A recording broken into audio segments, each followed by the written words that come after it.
سوال: قبر سے بہت ڈر لگتا ہے، اس ڈر کو کیسے ختم کیا جائے؟ آئیے سمجھتے ہیں۔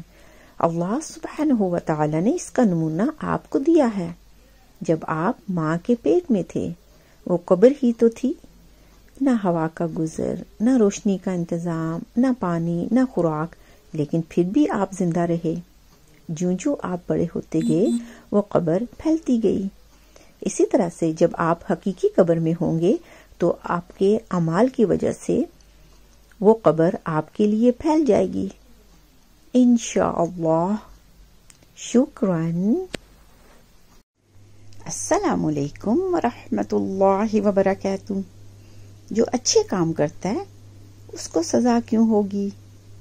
اس لیے کہ جب وہ اچھے کام کرتا ہے اس کی نیت لوگوں میں مشہور ہونے کی ہوتی ہے، اس پہ وہ متکبر ہوتا ہے،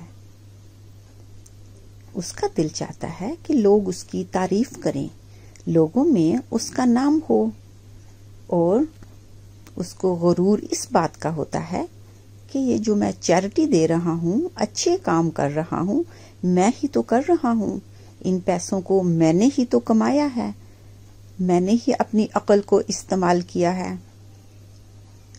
تو ان خیالات کے اوپر اس کو سزا تو ہوگی۔ شکراً۔ السلام علیکم ورحمۃ اللہ وبرکاتہ۔ آدم علیہ السلام نے سب سے پہلے زمین پہ آ کے کیا کام کیا؟ انہوں نے سب سے پہلے توبہ استغفار کی۔ جو غلطی انہوں نے کی تھی اس پہ وہ نادم ہوئے، اور روایات میں آتا ہے کہ تقریباً 350 سال تک وہ اللہ سبحانہ و تعالیٰ کے آگے روتے رہے اور توبہ استغفار کرتے رہے۔ شکراً۔ السلام علیکم ورحمۃ اللہ وبرکاتہ۔ شیطان نے حضرت آدم علیہ السلام اور حضرت حوا سلام علیہا کو ورغلایا، انہوں نے پھل کھا لیا۔ پھل کھاتے ہی ان سے ان کا جنتی لباس اتر گیا۔ شیطان نے کیا کیا؟ سب سے پہلے ان کا لباس اتروایا، پھر انہوں نے درختوں کے پتوں سے اپنی شرمگاہوں کو ڈھانپا۔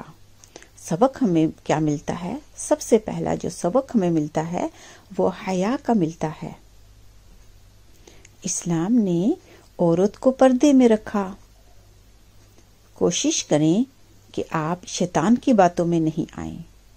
شکراً۔ سوال: اللہ سبحانہ و تعالی نے کعبہ کو زمین پر کیوں بنایا؟ آئیے ایک مثال سے سمجھتے ہیں۔ سورج اتنا بڑا ہے اور اس کی روشنی اتنی انٹینس اور اتنی زیادہ ہے کہ دنیا میں سما نہیں سکتی۔ اگر آپ آئینے کو سورج کے سامنے رکھتے ہیں تو پورے کا پورا سورج اور روشنی آئینے میں سما جاتی ہے۔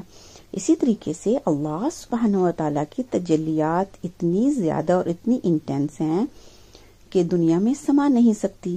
اللہ سبحانہ و تعالیٰ نے کعبہ کو بنایا تاکہ اپنی تجلیات کعبہ پہ اتاریں، اور وہاں سے چاروں طرف سے تجلیات پوری دنیا میں برابر تقسیم ہوں۔ شکراً۔